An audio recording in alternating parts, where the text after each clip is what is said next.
He did his PhD in functional analysis. He did his PhD in functional analysis and operator theory and published so far 13 research papers in very reputed journals. Some of his publications are published in journal like Journal of Operator Theory, Positivity. So Professor Solapurkar is well known for Olympiad activities. He's been involved there from last 25 years and was national coordinator also for this activity during 13 and 16 and was the regional coordinator for Maharashtra and Goa region for Olympiad activity for a long time. And he is now the chief coordinator of nationwide Madhava mathematics competition. And I think this competition is held every year at SP College and is sponsored by NBHM. So, and one of the good thing about Dr. Solapur is a very energetic person and very charming and you see a very popular and famous mathematics teacher actually. So you can see now in next 2 days. So we always take opportunity to call him whenever we have a refresher course, and I think most of the time he's a resource person in our refresher courses always, and he's very motivating for the college teachers. Okay, so and I'm also on personal note, I'm also fortunate that I was his colleague for some time, and I learned a lot of things from SP College and colleague like Professor Solapurkar. So I welcome sir. So I think he will talk about, there will be 2 lectures and he will be talking about the teaching of mathematics and preparing students for competitive examinations. So welcome sir. Thank you.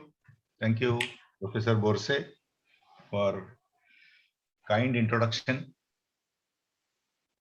And he said that energetic and charming and all that. So I am tensed.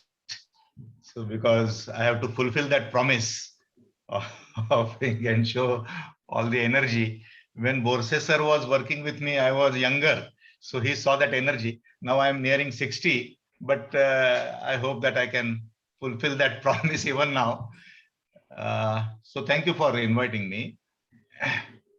And I learned that you are learning a lot of good mathematics in this refresher course, especially about spectral graph theory, right? Spectral graph theory and related topics. And therefore, I was little surprised when I was invited for this refresher course because that is not my area. But then Professor Joshi told me that I should share my views on teaching of mathematics with the participants. So that is some kind of, relaxation to all of you in this heavy mathematics lecture. So not much of technical mathematics will come in these lectures. But I always feel that this is important topic. Mathematics education is important topic because we keep updating ourselves. All of you do a lot of research. I know most of the participants and they're doing some research. They're teaching, but then ultimately it should reach to students. It should very effectively reach to student community. All our learning and teaching is ultimately for the benefit of students. All our activities are student centric, and our profession is based on fulfillment of the promise that we give to students when we become teachers. So mathematics education is very important, and in fact it is one of the major branches of specialization abroad. In India, at school level, it is emerging now, mathematics education at school level, that is teaching how to teach mathematics, what should be methodologies and all that. At school level, there is some contribution from India, but at undergraduate, postgraduate levels, this mathematics education is not very prominent in India. Whereas in Western countries, if you see, there are lots of conferences, seminars, workshops, and teachers come together and talk about mathematics teaching. They share their views. They share some good elementary mathematics, but how to teach that in classroom, things like that. So these matters are important, and they ultimately are good for our benefit of our students. So let me share my views. This is good opportunity to talk to colleagues, teachers.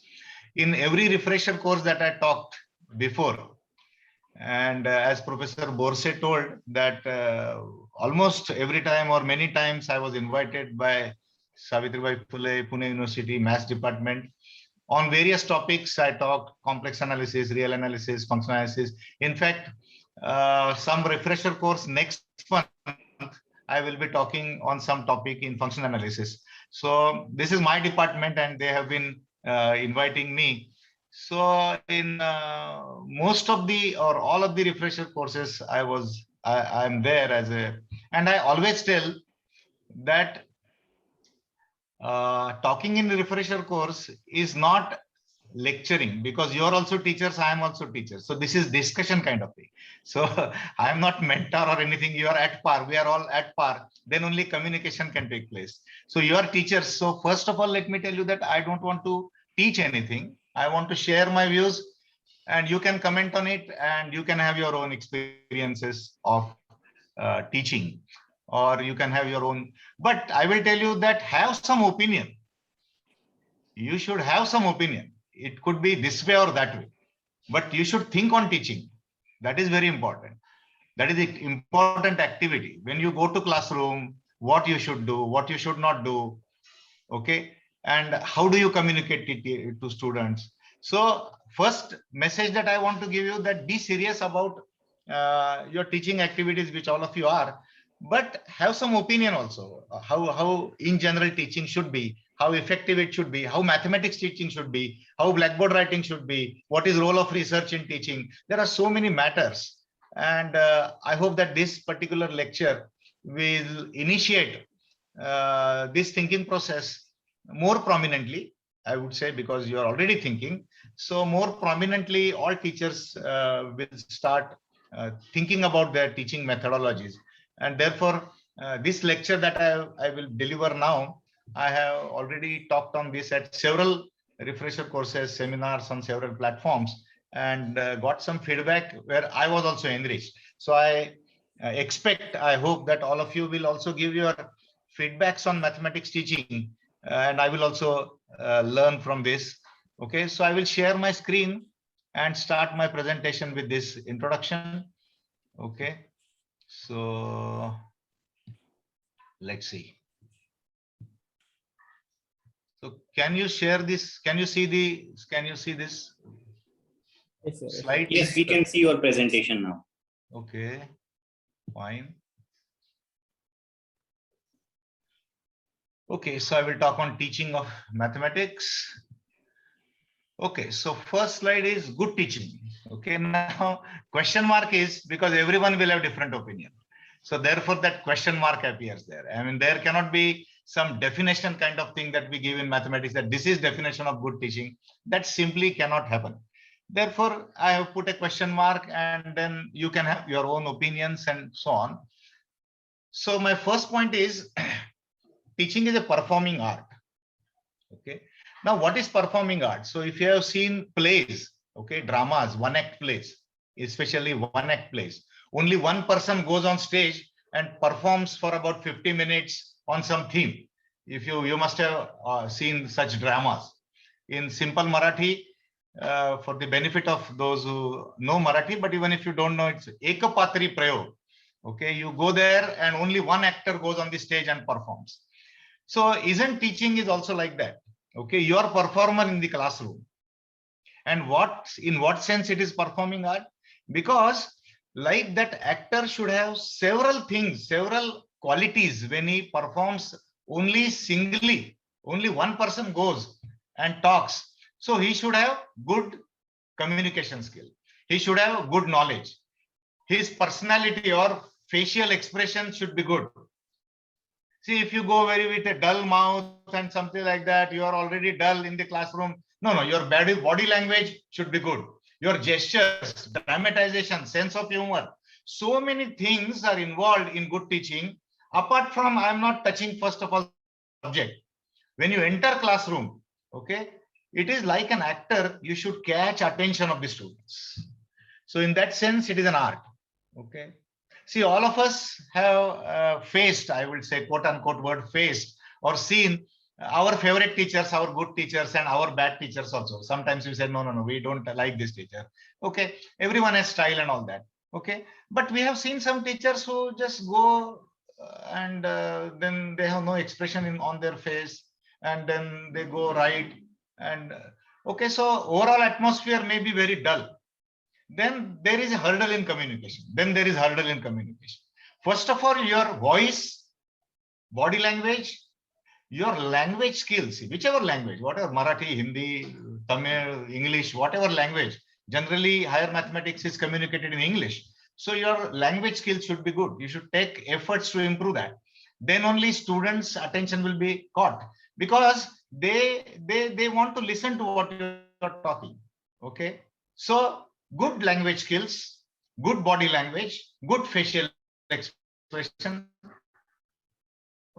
Okay. And go to board, look at students, by taking them into confidence very confidently. Then that is, first of all, creates a background. That kind of things we are taking from performing art creates a background for further communication in mathematics or whichever subject. Okay. Then first of all, students' mindset is ready that, oh, I want to listen to this person. Okay.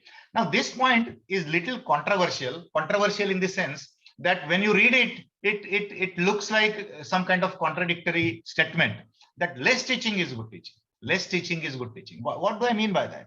What do I mean by less teaching is good teaching? I mean, if really speaking, one should teach more and more we should give to students. But what I mean here is that especially for mathematics, okay, teachers should create very effective gaps or spaces that students should fill in. See, if I write theorem, if I write proof, if I solve all the examples, if I tell everything, students will be happy. Some students will be happy that, this notebook is very good. And, this is very good for examination ultimately. But ultimately, for grasping the subject, is it good? Okay. So there should be meaningful gaps. By the less teaching, I mean, there should be meaningful gaps. Teachers should know where we should leave that halfway. Now I have told this much part of the proof. I have given steps. You complete this and check next time. I understand. I have taught undergraduate classes for 35 years. So I know that there is time constraint. Okay. Many times we want to leave things to students and again next time get back and all that. But there is very less time for all such experimentation. I'm aware of that. But telling everything is not good. Telling everything is not good. Okay. I know very good teachers, but this one point is lacking, that they write everything on the board. They give all the proof. They solve all the examples. Okay. And very less is left for students for thinking.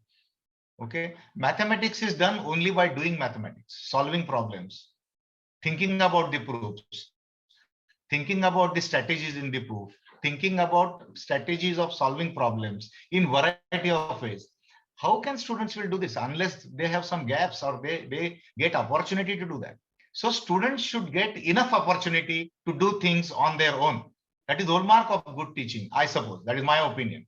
So telling everything is not good. So all of us should create good gaps as far as possible. Of course, as far as possible, given under time constraint and all that.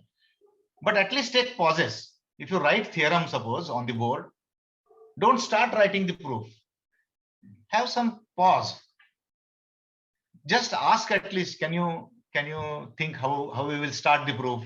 Okay. Or if you're solving the problem, give some 2 minutes gap. That 2 minutes are definitely there in our classrooms.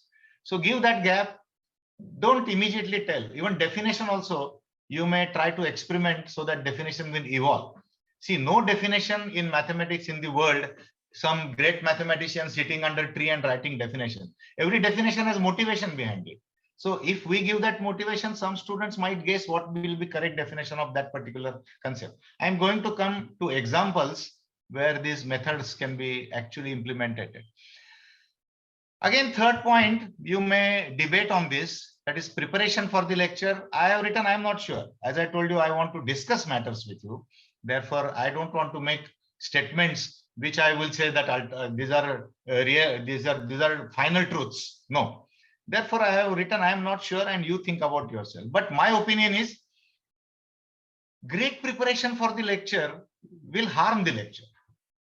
See, if you want to lecture on linear algebra, some rank nullity theorem tomorrow, okay, and then if you day before night at home, you read the statement, you write the proof, and go to board next day and write the statement and the proof. Okay, so you have prepared a lot. Your presentation could be fluent, but students will not understand what is difficulty in proving the theorem, because you have already seen the proof. You have already know what are difficult steps, or what are, sometimes we substitute something, put lambda equal to this. So from where it comes? Okay, so I feel that you prepare little lesser than preparing fully. Go extempore sometimes. Go without preparation. See, all of us have ultimately we have earned our degrees. We have learned more mathematics than students. Some of us have some experience at least. Okay, we have done masters. Some of them are PhD. So be confident about ourselves and go to the classroom without preparation, much of preparation, and then start writing. I know sometimes there are tricky steps. So sometimes so with this method, sometimes we may fumble. See, we ourselves, teachers on the board, if we are not prepared, there could be confusion.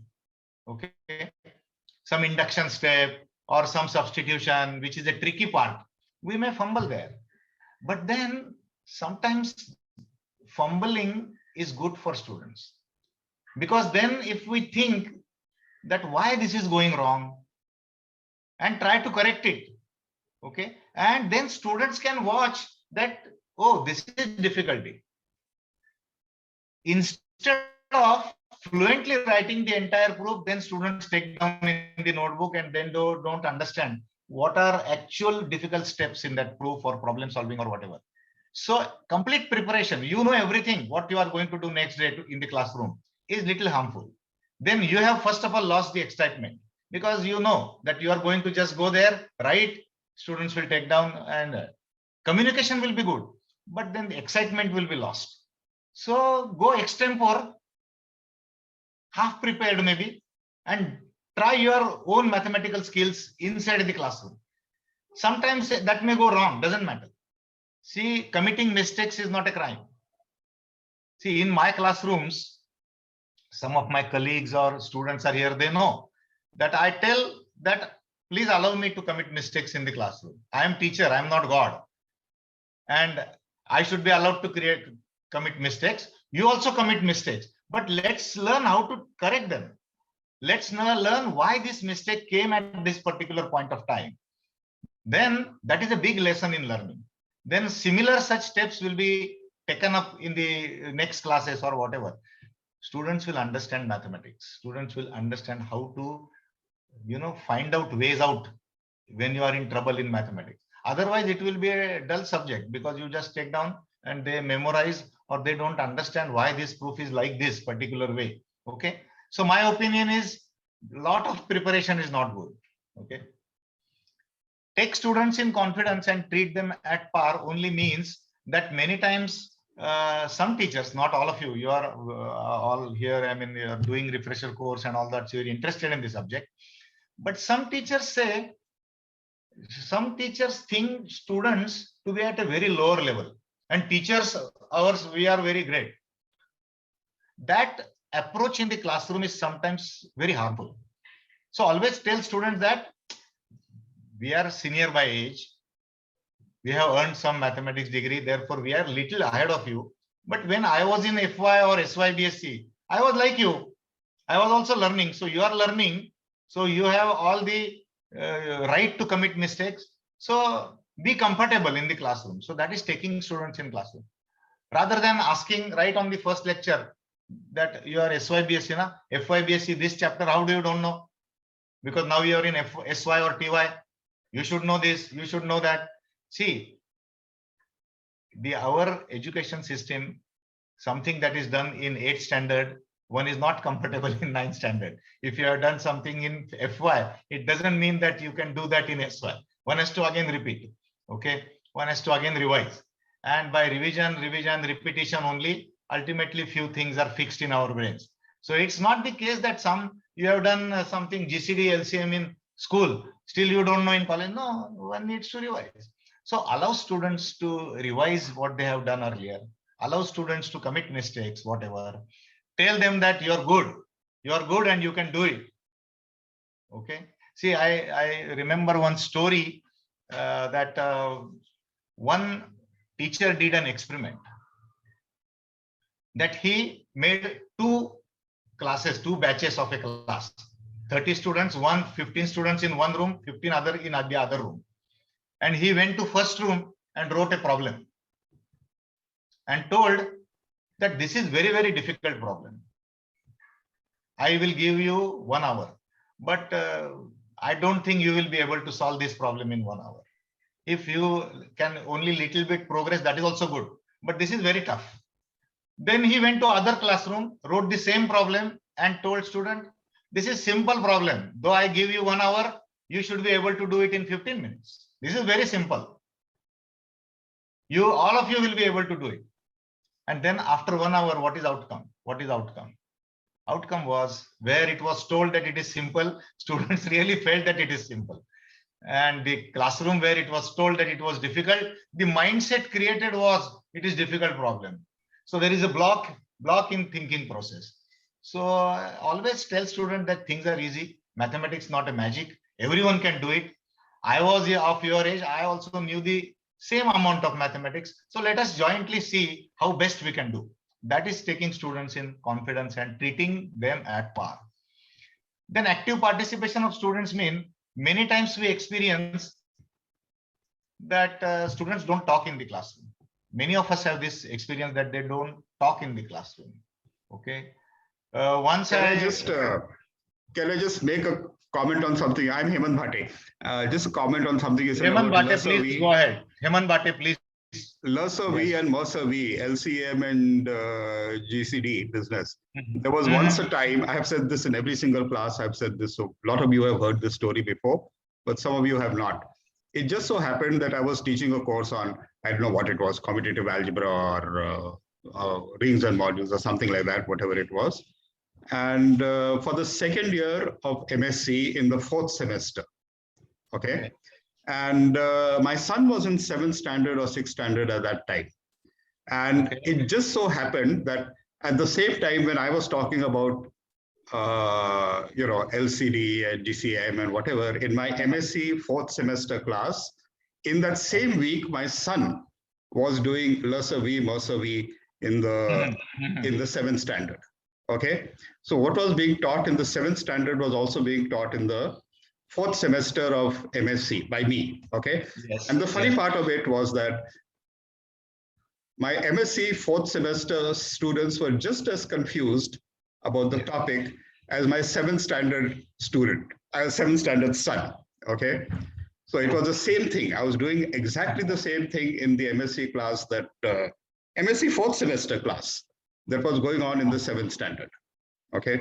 And everyone was just as confused, whether you're in the 7th standard or in MSc 4th. I say this every time, okay? People have heard me say this earlier, but it was a remarkable coincidence that in the same week that my son was doing this in 7th standard, I was doing it in 4th semester of MSc. And it's, I really understand. Just a comment. I mean, it's just no. As you mentioned, I really agree with you. This can happen because the real gist of the concept is still not understood, even if you go to MSc or whatever.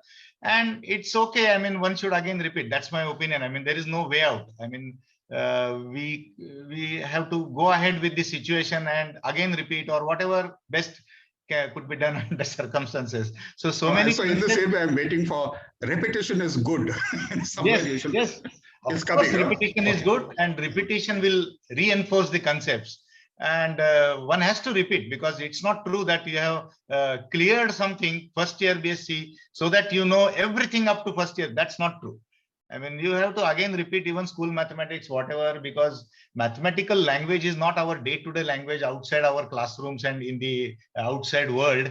So that it's a technical language one tends to forget unless you do a lot of practice. that practice may not be enough for many students, so they tend to forget things. So that should be allowed, and again repeat, tell them to repeat, give practice, and ultimately it is for them that at a point should reach that things should be very natural, and without memorizing, it is fixed in their brains. Okay.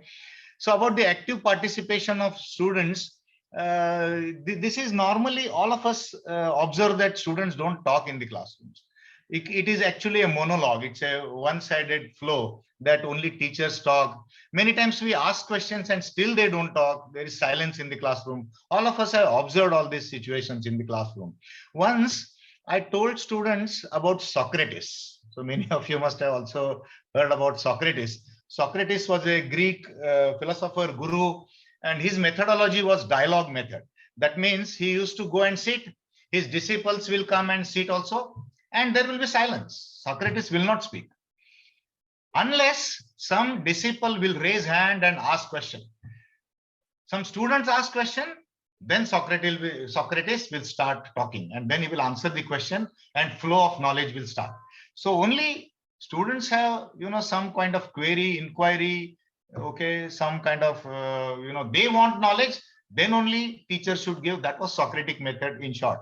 So I thought, let me try this method in my classroom sometime. Okay. So I went in some second year BSc class and told that I'm not going to teach you today unless you have question. I will only stand like Socrates.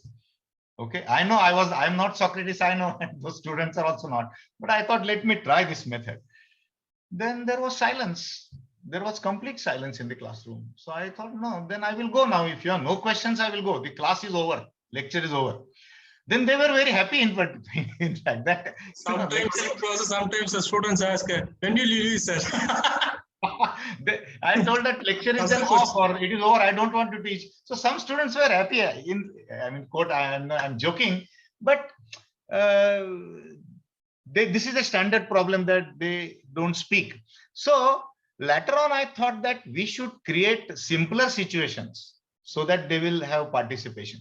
Okay. So one should not ask solutions of problems directly or something like that. First, make them talk by asking non-mathematical questions. Okay. What is your name? Where do you stay?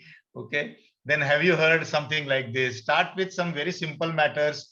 Communicate with students on some other matters. Have some friendly dialogue before mathematical dialogue starts. Many times they don't like to, or they are not used to uttering technical language. Given epsilon, there exists delta, so things like that, they cannot utter this language. This is professional language. This is a technical language. And we expect them to utter those words, which they cannot. Therefore, they keep quiet. They prefer to keep quiet. Many of them have understood concept roughly at least. But because they think that in some good language they cannot tell, or this technical language that we expect, because we say, no, this there exists, should come there, for every should come there, no, this is wrong. Then they are afraid. They say, I am not very sure about it. Roughly I have understood. So perhaps the situation is not as bad as we think. They don't speak is right, but they don't speak, but they can talk. So therefore I have devised something called mathematical chat. I tell them that you talk roughly. Okay. Let us only chat. Let us not, I don't want any technical, definition, language or correct, perfect. I don't want to start with. So let us chat in some rough way. Or in Pune or in some conventional colleges, most of the students Marathi speaking, I tell them to talk mathematics in mother tongue Marathi and things like that. So communication could be started with some informal atmosphere first, and then it might perhaps. Okay, so research enriches teaching. This is highly, the point which is discussed on several platforms. And this is definitely, I agree with this, that if teacher updates himself or herself, then it is reflected in classroom communication because he understands many connections. Okay. You are teaching some real analysis or linear algebra or metric space or topology, then these subjects are definitely interconnected. You can talk about one thing and you can also relate it to something else. I am coming to examples. But then if you do some research on your own, this mentality of looking at points where there are connections, you can give that kind of thinking process to students.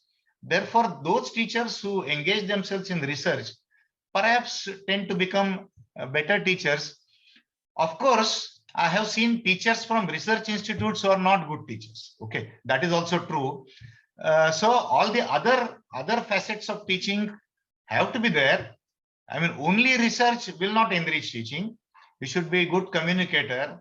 You should understand student level. You should understand the audience. Plus, if you are also carrying out some good research, that will help in your classroom performance. Okay. Now, these are some ingredients I feel about good mathematics teachers. That is, mathematics is vital to you. See, especially at undergraduate level, there is some kind of fighting between subjects. All of us have seen. Okay, statistics versus mathematics, physics versus mathematics. At the end of the day, all of us know that all subjects are important and they have their own world of knowledge, different branches. Okay, these compartments are just for the convenience, and all subjects ultimately have some kind of philosophy and all that. But if you are a mathematics teacher, in some sense, you should like it and you should be able to propagate this. No, this is my subject is better. I'm saying this with a pinch of salt. I'm not saying that mathematics is better than physics. No, but then your subject is vital to us. You like your subject and you are carrying that liking in the classroom. That affects the teaching. Okay. A beautiful theorem and proof excites you. See, this excitement part is very much important. If today you teach metric space, tomorrow you teach linear algebra, next day you teach functional analysis, and you teach it with the same zeal, same this thing, nothing attracts yourself, first of all, teacher. See, you should be able to tell this, no. There are infinitely many primes I like because ... because of, you should be able to justify. Okay, I'm going to give examples of such theorems that excited me perhaps, but then some beauty we should be able to communicate. So it is not some dry subject. Students should carry impression that there is some beauty. See, mathematics generally carries impression that it is difficult subject, it is dry subject, it's a dry logic. This implies that, P implies Q, okay, like this. It's just a logical flow. No, there is beauty. These ideas that occur in solving problems or proofs, they are elegant many times. So those elegance, first of all, teachers should experience. He should be excited about that elegance and should be able to communicate to students to whatever extent possible. Solving a problem thrills you. See, why lakhs of mathematicians across the world do mathematics, especially pure mathematics? Why do they do that? What is the driving force? So driving force is starting from a kid, like Professor Bhate was telling, even at school level, this thrill one can experience. Some problem is thrown at you. What is specialty of mathematics? That suppose you're thinking on solution of a problem, you cannot do, then think next day, then you get some idea, you scribe something on the paper, you can't do that. And suddenly you hit an idea and then you try to work on that idea and it works. That gives some kind of pleasure. So this is pleasure of solving problem. Fortunately, I got chance to work in Olympiad movement, this Madhava and all that. That's a different ball game. I don't want to talk on that. Tomorrow I will be talking on mathematics competitions. But in general, mathematicians do mathematics for experiencing this thrill of working on ideas logically, next ideas, linking them, working on them, and coming to what you want to achieve. Okay, so this path is interesting. So this thrill is involved in this particular path of proving a theorem or solving a problem. Like, music programs or, a theater program, the process of, planning for that drama or theater is very, very interesting. Like ultimate solution of a problem is important, but the process of going towards that, getting to the solution is extremely interesting, and mathematicians do mathematics, to my opinion, to experience that thrill. So to whatever school level, college level, we should give chance to students to, experience that thrill. Therefore, competitions should be there. tomorrow I will come back to that topic. Seeing a problem challenges you. See, I have sometimes have seen that there are discussions in mathematics clubs. Okay. Then some teachers immediately jump to solving problems. Some teachers, they are not very attentive and solve that. So real test of a mathematics student or teacher is that anywhere in the street, in mathematics clubs, in where you are having tea, you are having lunch, some problem somebody utters in mathematics problem, then that must interest you. Okay, whether you will be able to solve or not, it's okay. It should stay with you. Okay. So you are interested in this subject. If somebody is talking mathematics, whether you immediately understand or not, some problem, okay. So some people are discussing and somebody tells you problem, then at least that should interest you. You should, try something about that. You may not be able to solve. Okay. So these are some, I thought, ingredients of a maths teacher. Good, you can drop that word. Any mathematics teacher should have. Okay.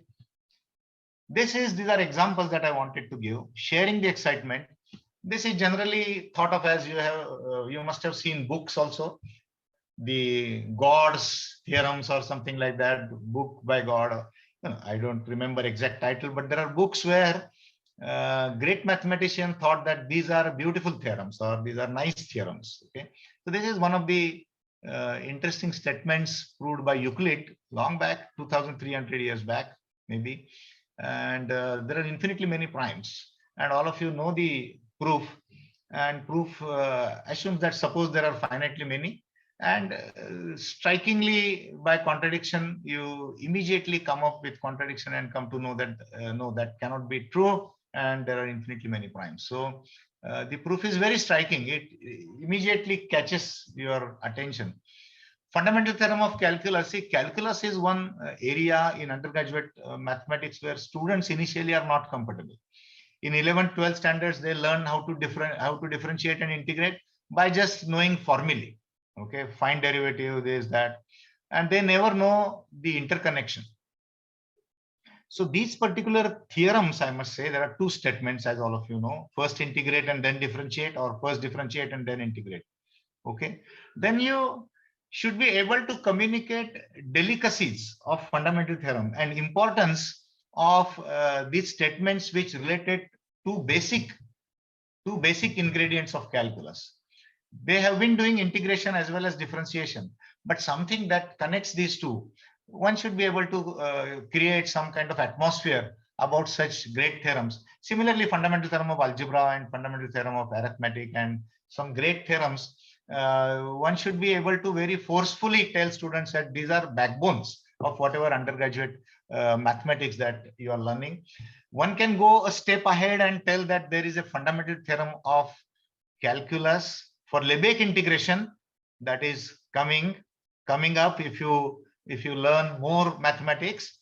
See, one should always tell what is coming ahead, coming attractions. Okay, when I was young or kid, now that word has gone.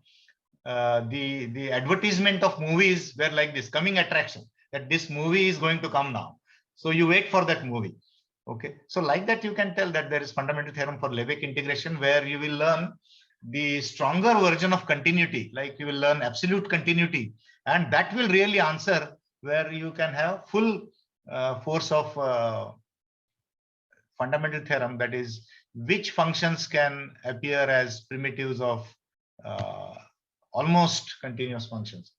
A linear map on finite dimensional vector spaces is 1, if and only if onto. Okay, this was one statement told by one of my teachers, and I always agreed that generally the concept of what is 1, and concept of what is onto are totally unrelated in some sense in set theory. 1 is distinct elements go to distinct elements, and onto is every element in the codomain has a pre-image. Okay, now these are two concepts in set theory, and equivalence of sets is based on these two, and so on. We know the theory. But in the presence of linearity on vector spaces, so linear map on finite dimensional vector space becomes this 1, and onto, by virtue of rank nullity theorem, they become equivalent. Okay, So one can create some kind of drama that look how this 1, 1 and 1, 2 become equivalent to each other in the presence of linear maps on finite dimensional spaces. There are some examples. There could be many more examples.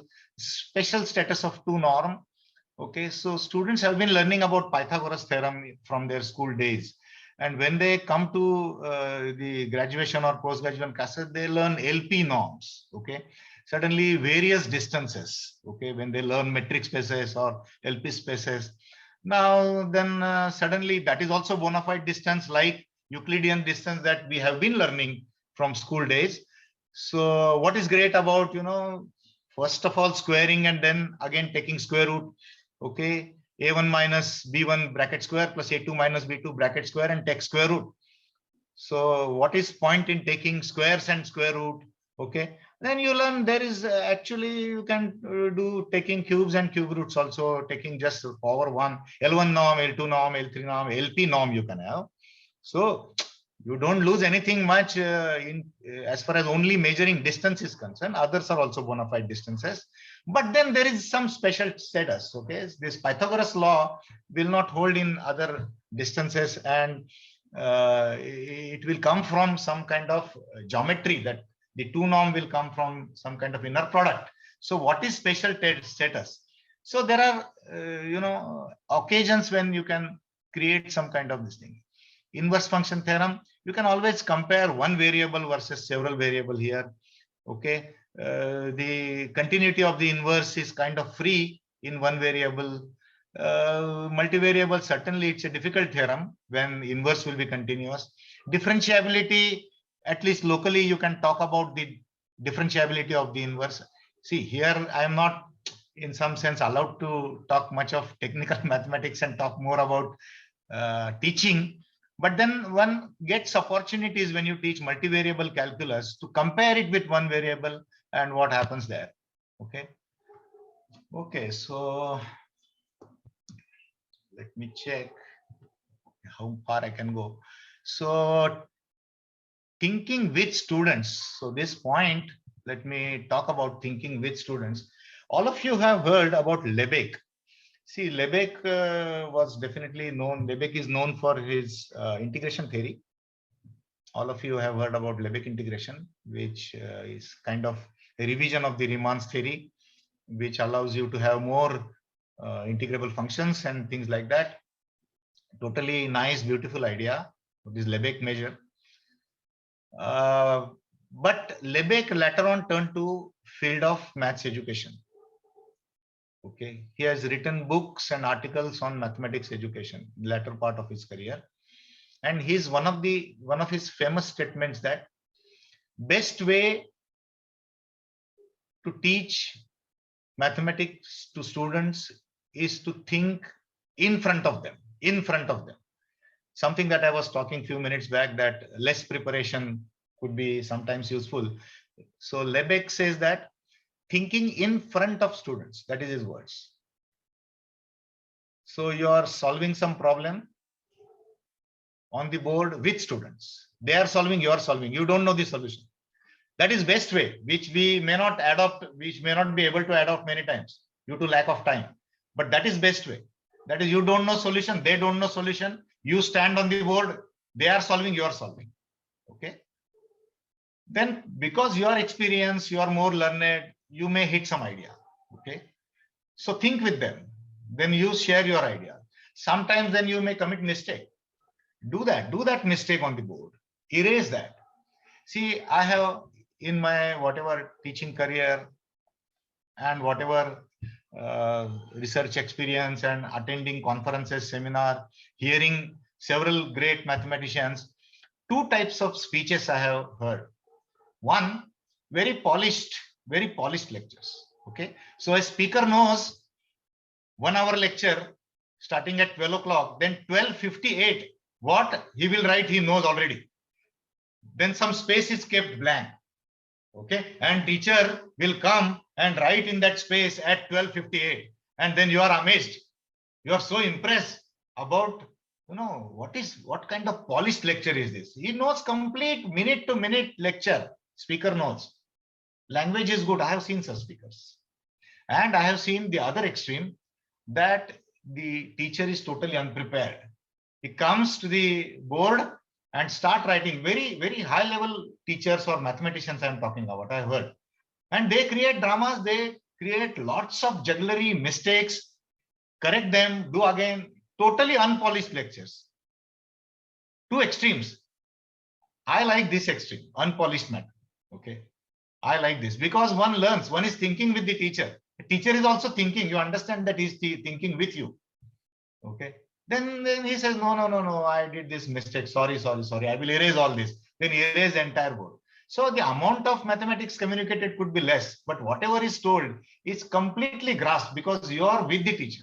And polished lecture, you are not with the teacher. You are just following the teacher because he has already thought about the entire lecture and you are just following and admiring. Oh, what a great performance. But you never are confident because you will be able to do all such things. Okay. So these are two extremes I wanted to point out. Training is in thinking is discipline free. So whatever Lebesgue told is not for mathematics. You can teach economics also like this. You think with students, then you can think on any matter, not just mathematics. Okay. This is Koestler.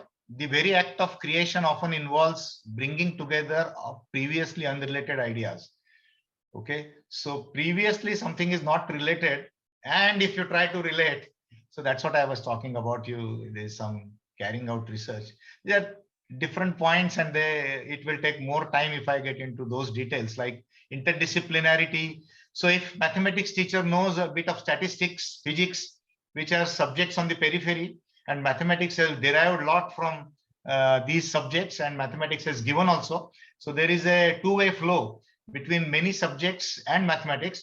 Even economics, all of you know John Nash, okay, Nash equilibrium, okay, problem in economics, and it fetched the Nobel Prize to Nash, okay, coming up with the Nash equilibrium in game theory. Okay, so there are several areas where mathematics is applied or mathematics is motivation or motivation for mathematics coming from physics, something like heat equation or entire Fourier analysis, many topics one can, moment problem. So statistics, physics, mathematics, economics, many related areas. If teacher knows a bit about it, okay, you can say that you are a pure mathematician. It's okay. But then peripheral ideas are known, then that will help teaching, definitely help teaching. You can motivate students better. See, first year, second year students may not be fully interested in mathematics. It is their career for, exploring many subjects. So you should be able to give examples from physics, statistics, chemistry, as far as possible. Okay, I will drop some points and go ahead. Subtle interconnections I already talked about. Okay.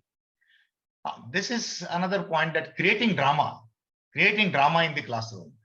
Students should never sleep in the classroom. Okay. Classroom should be very lively. I don't know what is happening now. I'm not teaching mathematics now. So some of you must be sleeping. I'm not sure about this. In particular, this online lectures, one is never sure. Okay. Online lectures that last 1.5 years. It's not known to us what students are doing because their video, audio are off. Whether they are there or not, we don't know. They are sleeping. Some student, when I asked to make the video on, he was in some shop. He said that, sir, I am attentive. I am listening to your lecture, but my father told something to go and bring something. So it's okay. So the online thing, we are all waiting when we will go to offline mode. That's a totally different thing. But students should be always there in the classroom. So there should be lively classroom. Okay. So some drama should be there. And drama is definitely there around mathematical concepts. So these are some examples. For example, you can create drama almost in many cases, but discontinuities of a real function. Okay. Now, you give examples of continuous function. You give examples of functions where the function could be discontinuous. Can you have a function which is discontinuous at 1 point, 2 points? Can you have discontinuous function at countably many points? So create drama. Can you have a function which is discontinuous? So if you want to communicate continuity of a real function and points of discontinuity, because a lot depends on that. Okay. You know that function is Riemann integrable if and only if it is almost continuous almost everywhere. So finding discontinuity set of a real function is important. for many other reasons also. Okay, so the final thing is that discontinuity set is an F sigma set. Okay, but going to up to F sigma and all that, you at least ask that does there exist a function where the discontinuity set is set of rational numbers? Then you have that Thoms function, okay, 1 by q if x is equal to p by q and things like that. Then you ask whether there is a function which is discontinuous at exactly irrationals. Let them worry about it, think about it, and then go to think that set of irrational number is not an F sigma set and things like that. Okay. Existence of a primitive. Okay, so you catch attention of students by asking that which functions will have primitive. What is situation in multivariables? Okay, asking this question in multivariable scenario leads to very nice geometry. Okay, so maybe it leads to homology theory also to some extent. Okay, so ask whether a two variable function has a primitive. You have to formulate it correctly. Real number system itself is very intriguing, as all of us know. Okay, one cannot fully algebraically develop the real number system from rationals. You have to throw in some continuity there, or LUB property, or whatever completeness thing in this. So there are chances to create dramas. They have learned about real number system in their schools. So talk to them, ask questions, confuse them maybe. Okay, sometimes create drama. Methods of partial fractions also. You know, this is related to the algebra theorem that every polynomial, okay, with real coefficients. And if you want to factorize, then it can be factorized up to degree 2 factors, okay, with real coefficients. So over R, up to degree 2, you can always factorize, and over C you can completely factorize into linear factors. And your method of partial fraction depends on that, because your method only have those quadratic and linear factors, and then something denominator, then what should be numerator and things like that. But behind that, there is this algebra theorem. Okay. Yeah, definition of elementary functions. See, they have learned what is sine, what is trigonometric function, sine, cos, okay, exponential in involved twin, what is logarithm. But many times the rigorous definition is missing. So there is chance to create drama that how do you define this? How definition will come up? What do you mean by e raised to x? What do you mean by sine x? Ask them the definition. Then they will fumble, then create, you know, there are many ways of doing this. Okay. This is most important thing that I communicate this, that holistic perspective, this historical perspective of the subject. See, in my TY BSc classroom, like Hemant Bhatte told about MSc students, my third year BSc students, I asked them, have you heard Pythagoras theorem? They said, yes, sir. We have heard about Pythagoras theorem. And everybody told correct statement, because this is Pythagoras theorem is one of the most famous statements, even in the society, I would say, in the society. Some name that any common man has heard is Pythagoras theorem. Okay. Even on a general layman also knows Pythagoras theorem. They may not know the proof, but many people know outside mathematics. It's a very famous statement. Then I asked my TY students, who was Pythagoras? You know Pythagoras theorem, that is fine, but who was Pythagoras? Then they said Pythagoras was a mathematician. That is all right. But then, do you know anything more about him? That when did he live? He's from which country? Okay. Anything more about Pythagoras? So some students knew that he was a Greek mathematician. Okay. About period, let me tell you, you will be surprised. All of you will be surprised. Some students told that he was in 10th century. Some told that he was in 14th century. Some told that he was in 2nd century. And some told that he was BC, that is before Christ, before Christian era. Now, of one person, one individual, his lifetime, you know, your estimates will vary. Can it vary by thousands of years? Somebody is saying is 2nd century and somebody is saying 14th century. Can that happen? That happens because history, component of history is missing in our curriculum. It helps in understanding concept. Remember, history is not per se history. You attach point in history and you know the mathematics also better. So you know more about Pythagoras, you have more interest in Pythagoras theorem. But unfortunately, this history component is missing. When I asked students that, do you know Newton?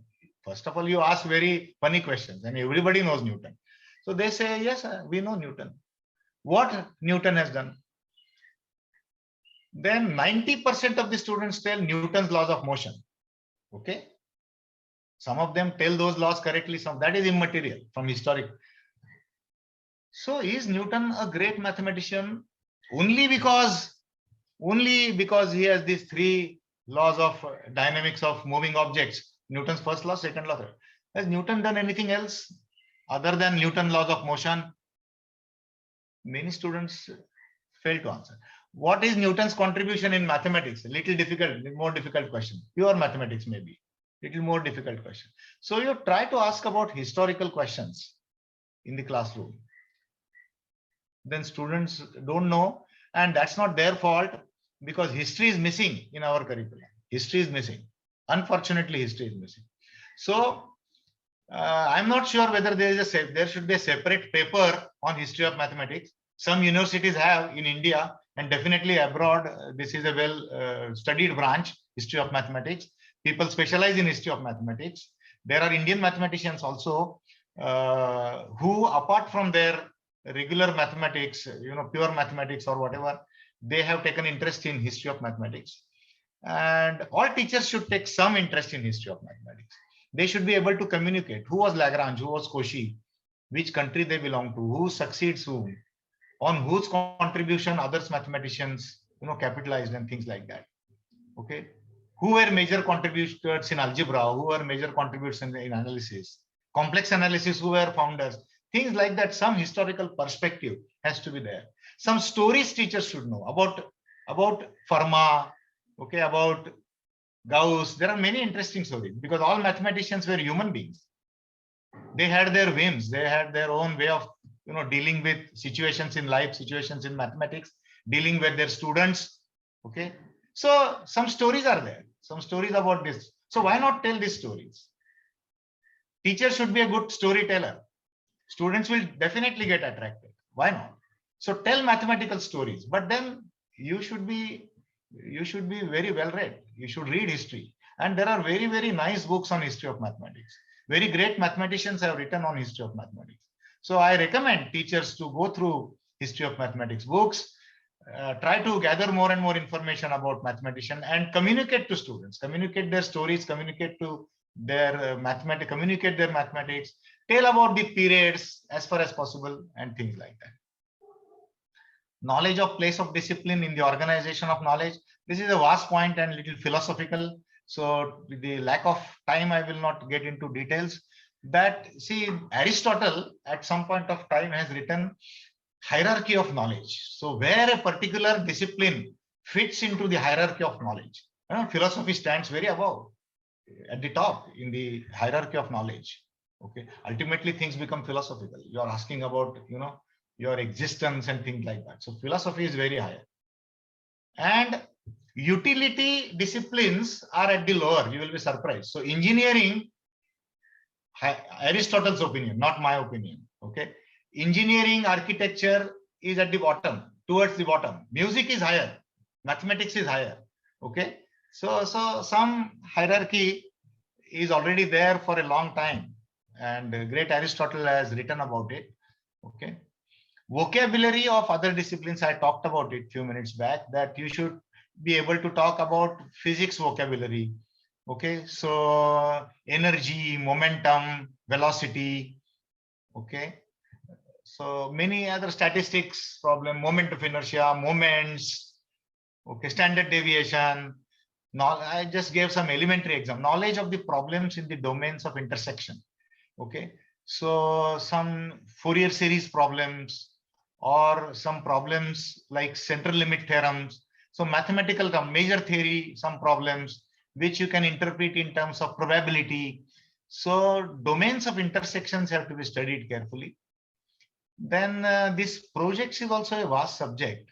So the teachers should devise some group projects if possible, if there is time, at least to postgraduate students, and let them explore around those projects, concepts around those projects. So I was talking about history. So just to strengthen those points, Euclidean and non-Euclidean geometry, this historical perspective, if teacher is able to provide. Okay. See, Euclidean geometry is extremely elegant. I mean, the geometry that Euclid came up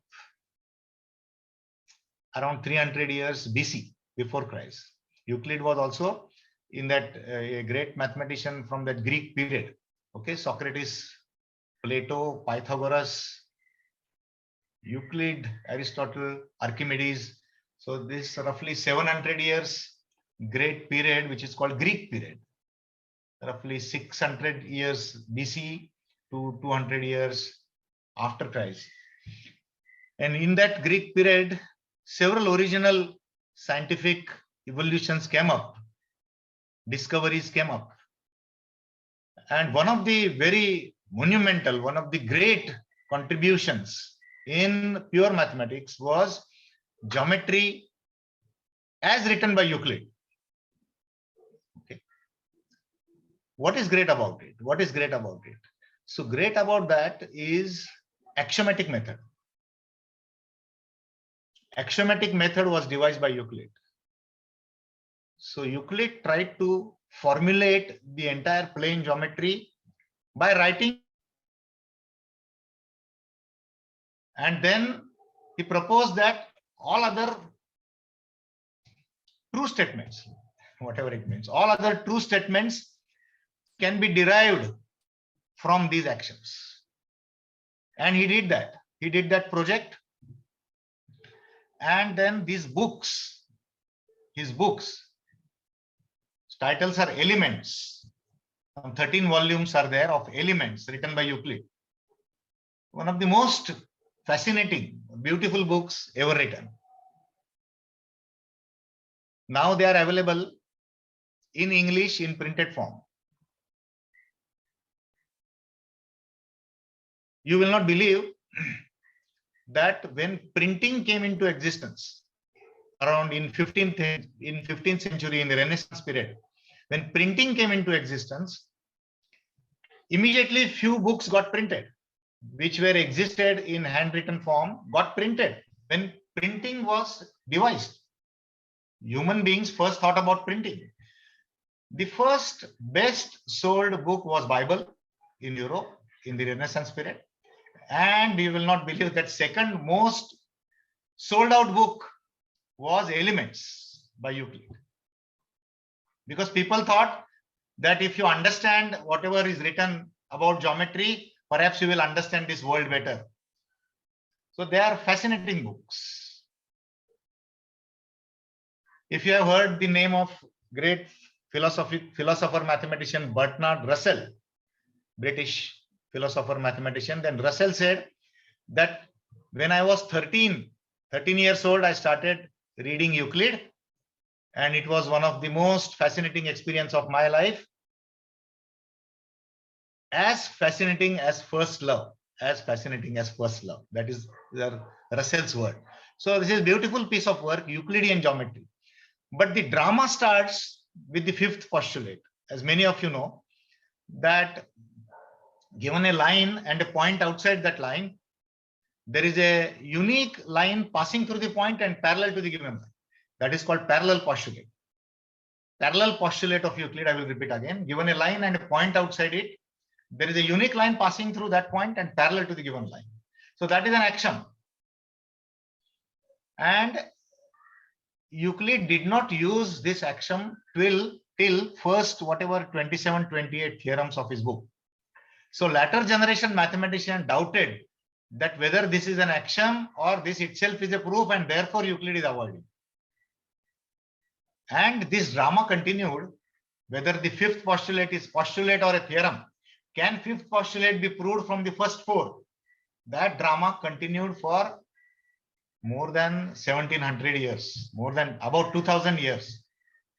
when this non-Euclidean geometry formulation was made by Lobachevsky, Riemann, they came up with, consistent fifth axiom, consistent with the first four, fifth axiom, which is not the Euclidean axiom.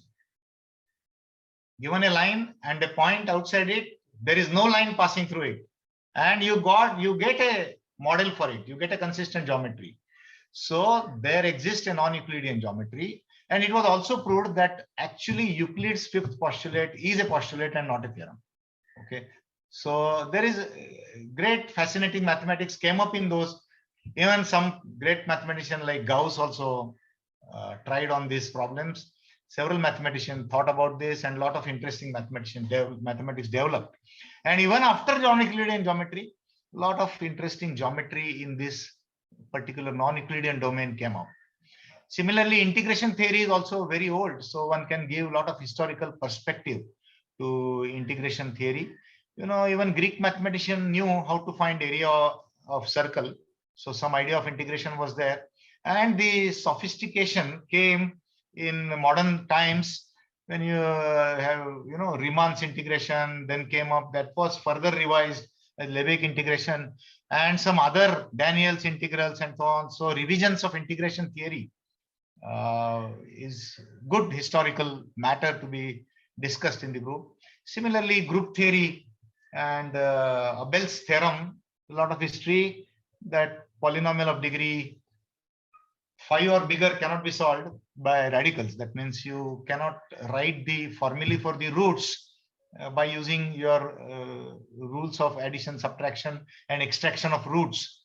It is operation on coefficients. Okay, you cannot write in terms of coefficients by using these primary operations and extraction of root, like you can do it in degree 2, degree 3, and degree 4.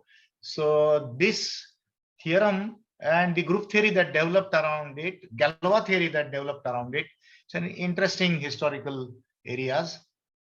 Study of algebraic curves. So geometry before Descartes and geometry after Descartes, something called algebraic geometry was developed when Descartes thought of as assigning coordinates to points in the plane. So algebraic curves or curves got algebraic equations as their, one kind of avatar that you can write circle as x square plus y square equal to 1. So you can have an algebraic equation, and then you can play around that algebraic equation, and several such equations where you can study that curve by using that equation. So this synthesis of algebra and geometry came through the work of Descartes is very fascinating. Then another point is rephrasing of a concept, assigning motivating example, giving different proofs and counterexample. These are all ingredients of good mathematical discussion in the classroom. Teaching of mathematics should involve all this. Rephrasing is very important. In many ways, if you explain same concept, okay, all students are different. Their thinking procedure is different. So in as many ways we communicate ideas, it is good for the entire class to grasp it. Okay. So some example against which you can rephrase in many ways. There are many other ideas also. I just thought of something and wrote something, not necessarily this. Number of ways of distributing n identical objects in r distinct boxes. Okay, this you can also say. So sometimes I say that you go to market. Students, I tell that you go to market, and then there are 3 types of chocolates: eclairs, coffee bite, mango bite. Coffee bite, that bottle is full. Mango bite, eclairs, all bottles are full. Then you want to go to market and buy 10 chocolates. Any variety, 10 chocolates. In how many ways you can buy? Okay. So they start counting. Then that is same as number of ways of distributing n identical objects. You can also express this by generating function 1 over 1 minus x to the power n and the coefficient of x to the power r in this. So the same idea you can write in terms of algebra, write in terms of day-to-day example, then abstract combinatorial way of distribution of objects into boxes, things like that. So you can explain a same idea in different ways. Okay, this can be described in terms of permutations of dots and bars. Okay, like this. Similarly, Ramsey problems. Okay, this comes from coloring the edges of a complete graph. So if you color it by two colors, then there is a monochromatic triangle. If you color, okay, so K6 by using two colors, then there is a monochromatic triangle. Or you can say that this in terms of friendship problem. Okay, you can have three strangers or three friends. In terms of that, also you can explain. Euclidean domain, you can rephrase. I mean, like Heman Bhatte was saying that this GCD business comes up in MSc classes when they learn Euclidean domains, and then this GCD again you need to evaluate by using whatever Euclidean algorithm. So you can do same thing for polynomials. Okay, so polynomials with coefficients from certain field, that is also a Euclidean domain. And you can tell them the similarity as Euclidean domain between polynomials and integers. Okay. Then I told about Pythagoras theorem. You can tell students that there are 365 proofs of Pythagoras theorem and just excite them, just surprise them that now I read some 375 proofs also. So people are revising that number also. There are more and more proofs coming up, Pythagoras theorem. And there are interesting stories. Some president of USA also wrote proof of Euclidean theorem. Many politicians also tried. Most famous theorem. Then you can have version of this theorem in Hilbert spaces, things like that. You can have three-dimensional generalization in terms of tetrahedron. Many ways you can talk about and give motivation to students. Cantor intersection theorem, which is backbone of construction of real line or completeness in real line. Okay, this I have quoted in view of counter examples. Okay, so nested sequence of closed intervals with diameter tending to 0 has non-empty single intersection, whatever. So there are several conditions. So you try to drop one condition and get a counter example. If you don't take nested, whatever, don't take this, then what happens? So you have, roles of counter examples. And there are very nice books also written only on counter examples. I think Gelbaum and some book on counter examples in analysis. Nice books are there. Okay. Then I'm coming towards end of my talk. So suggestions are reading and problem solving. So there are journals which are devoted to undergraduate mathematics. Okay. I mean, we are long time waiting for Indian versions of such journals. Okay. Some have tried, but there are no equivalent ways done in India, and we should do actually. American Mathematical Monthly, Mathematics Magazine are two prominent journals. There is another journal, 2-year college magazine for reading and problem solving. So teachers are definitely encouraged to subscribe for American Mathematical Monthly. At least institute should subscribe. There is problem section in American Mathematical Monthly, and you have some 3 months period maybe for sending your solutions. Forget about sending and all that, but at least one can attempt. There are nice articles also which are on undergraduate, postgraduate levels. There are different proofs of some theorems that we usually come across. So these are very nice journal for college teachers. So I definitely recommend that we all should go through these journals very regularly. Okay, and monthly is of course a monthly journal. Every month it is published. Okay. Then preparation of the graded problems. This is another exercise as teachers we need to do. Okay, one of the parts of teaching is assessment also. That is totally different topic. If one wants to think as topic in maths education, then assessment is a huge area. How should we assess students? Okay. See if you tell elephant to climb a tree, it won't be possible for elephant. He can do something else. So everyone has a different facility. Okay, every different faculty also. So assessment of students is a hard area. But we assess all students in same way. Same question paper is given. It is question answer type. Okay. See, some students can talk well. Some students don't talk well but write well. Some students are good at group discussion activity and things like that.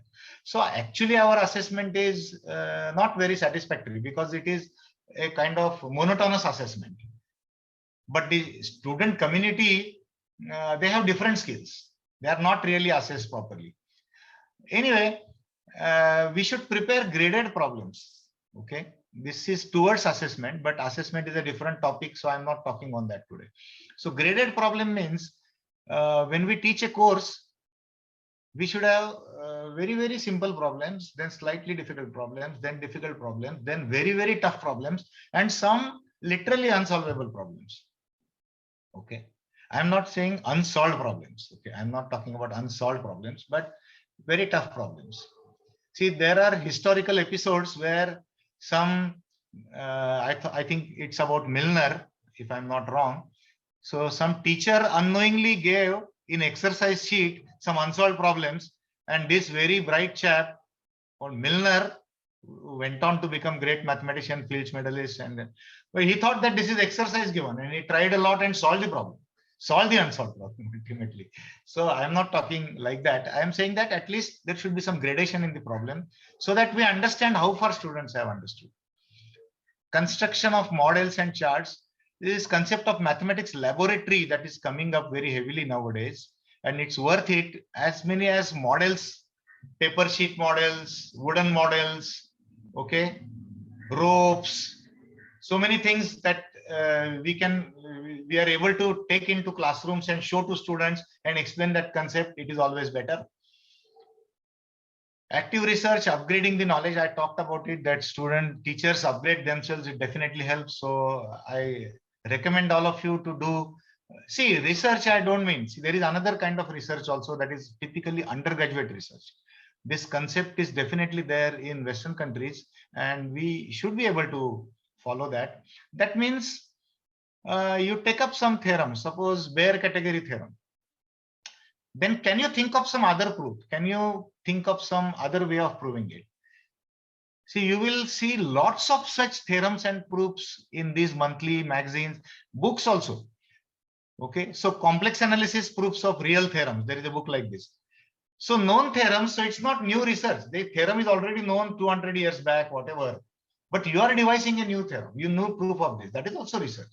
That is also good research. Okay, so okay, so let me wind up this. This is little far-fetched. That is history of art, and then giving projects in interdisciplinary, totally different. Okay, nowadays we have started talking about discipline-free learning. That is, you can take one subject from philosophy, one from commerce, cafeteria way of education and things like that. Then there are some topics here and there which I have just listed, but I don't want to elaborate on this, where mathematics comes into picture, and some students might find it interesting to relate music with mathematics. Okay, paradoxes, illusions, some pictures. Okay, Gödel, Escher, Bach is the book where you can see Escher's paintings, which people thought that there is some mathematics hidden in it. He always denied that and things like that. So there are some areas like this. Optimization technique. I talked about John Nash. Okay, economics, management. Then why interdisciplinarity? Okay, I will not talk on this. And I have these references. Survival kit for college mathematics. Analysis by its history. There's some small article I wrote long back. Curious and interesting mathematics.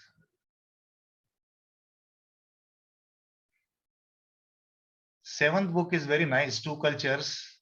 A second look. Two Cultures.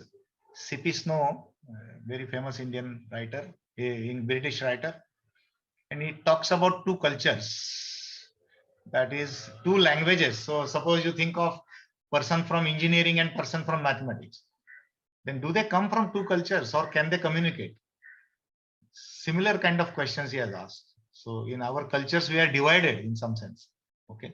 So, okay, I think this brings me to end of my lecture.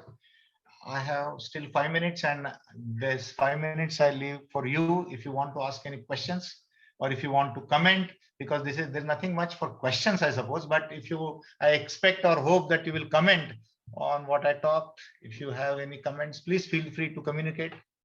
Please feel free to talk. The platform is open for you for next 5 minutes. I have one comment to make. Okay. I'm Ganesh. So basically, one problem that I've noticed with mathematics teaching is we don't discuss enough examples in the class. This is particularly true about algebra courses. I don't know about analysis, but at least in analysis, I think people discuss some examples. And particularly from the pedagogical point of view, we should be discussing examples before theorems. What typically happens is you discuss a theorem and then people, illustrate examples. So I think examples should precede theorems. This is particularly true about algebra courses, as I said. So for instance, you will find in linear algebra courses, I've seen many teachers, they introduce the concept of a vector space, and they start deriving consequences without giving a lot of examples. I mean, what makes linear algebra interesting is there are lots of examples of vector spaces occurring in many parts of mathematics, and some of these examples have to be given. I mean, one should my opinion will be one should have some 10 or maybe 20 examples of vector spaces before you start deriving consequences. And again, in group theory classes also I've seen you introduce group, it has a closure property or associative and so on, and then you start deriving consequences like identity is unique, but then you rarely find good examples discussed. So I think I completely agree with you. In fact, in one of the books written by Conway, I forgot which, functional analysis or complex analysis, in preface he has written that theorem is a collection of examples written for saving your time and energy and all that. See, theorem, you cannot, I mean, as I told, nobody has written theorem just, by guessing the statement. There is a lot of experimentation that has gone before coming up with that statement. And those experiments are nothing but examples. In several examples, some common fact is understood. To give just a simple example, every differentiable function is continuous. Okay, and fact is observed in so many examples, okay, or any theorem for that matter, that allows you to save your time for checking so many examples. So this is collection of examples written in one particular statement. Now once for all, this matter is closed. All such examples are given in this theorem. So it's a collection of examples only. Any theorem is actually examples, but to understand that statement, first of all, those motivating examples should be given. So I completely agree with you.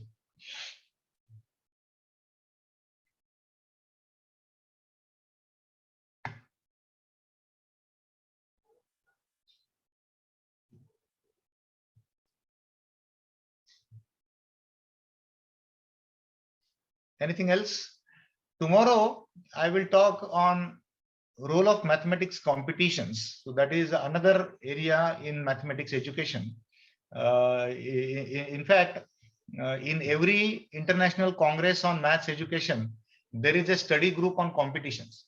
So competitions is thought of as an area in maths education. And there are people who devote themselves to only maths competitions. So there are mathematicians across the globe who have formed a group.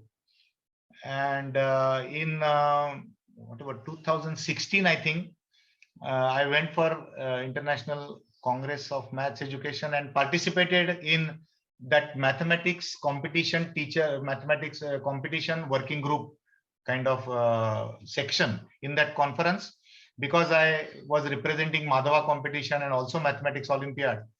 And I found that there are very, very creative, nice people who create problems for competitions, very creative area. And they came up with a Springer monologue, and I got chance to publish an article in that Springer monologue on maths competitions. So tomorrow I propose to talk on role of mathematics competitions in mathematics education. Again, some kind of, relief for all of you in kind of hectic mathematics that you have been doing all these 2-3 weeks. So some kind of open forum for discussions, these sessions you can think of. In next refresher course, I would like to, I will talk on proper functional analysis. And in fact, I propose to talk on Stone-Weierstrass theorem in next refresher course to come. Anyway, if there is no comment or question. Sir, I would like to share one of my experience. Yes, Rupali, please. Yes, nice sir. to see you. Yeah, thank you, sir. First of all, it's very nice to listen to your lecture after such a lot of long time. So actually, I'm teaching in a Wadia College, Commerce College. So it is a big challenge in front of me how to motivate students for learning mathematics. So as you said that we have to motivate students and they have to, so while learning mathematics also, my subjects are mathematics and statistics, both basic subjects. So what I do to so that students will try to think that I ask them, so there are if there are less students in a class, I ask them to sit one on one bench so that they can I tell them that you do your own mistakes, and even though we say that people have to discuss while doing mathematics, one has to discuss, what I think is that they should not discuss during the class, during the teaching. So I tell them that you do your own mistakes and clarify them and take your own time to solve the problems. So if somebody is going little faster, I give them different next problems to solve so that they will not just sit like that and they will not get bored. And second thing which I would like to share is that now when we were students, we were not having mobile phones in our hand. So if we used to get bored, then we used to just chit chat or just do anything else. So nowadays people have mobile phones in their hands. So what I do is... Did you get bored? I thought you never got bored. No. Not in your lecture, sir. No, I am joking. No. Yeah.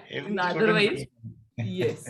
So nowadays we experience that even if college is giving instruction that do not use mobile phones in the college or during the lecture, people like some students are there who do not listen to such things.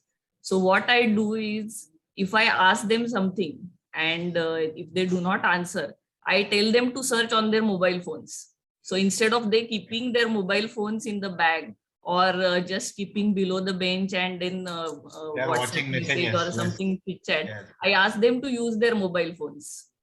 Okay. And yes, and I experienced this like I was teaching them shares and mutual funds, etc. So if I teach all these things only using the book, then or in the offline classes, then I have to give my own examples. Instead, I found this online teaching mode very useful while teaching the shares and mutual funds. I actually, in front of the students only, I actually log into Google and then share, in front of them only, I search for the SBI share price, what is its face value, what is the market value, etc. And then how you can trade, and after a few years, just to motivate them, after a few years when you will earn on your own, this is beneficial for you, and so on, like these things. So that is what is my experience. Hello. Hi. Is any advertisement allowed here? Of course. I'm joking. No advertisement. I have recently launched a YouTube channel. Okay. Can I write? I thought I will be able to write. I don't. We can see your pointer. Yes. Lag. There is some lag. Mathorich. Yes. Yeah, I subscribed. Sir, you can just go through. Yes, okay, I saw. Yes, sir, I saw the video. and you can share, like, or subscribe. Okay. All right. Yeah, thanks for the talk. Okay, sir. Nice talk. Thank you. Yes, We'll sir. meet We you all. enjoyed the Thank you, topic. sir.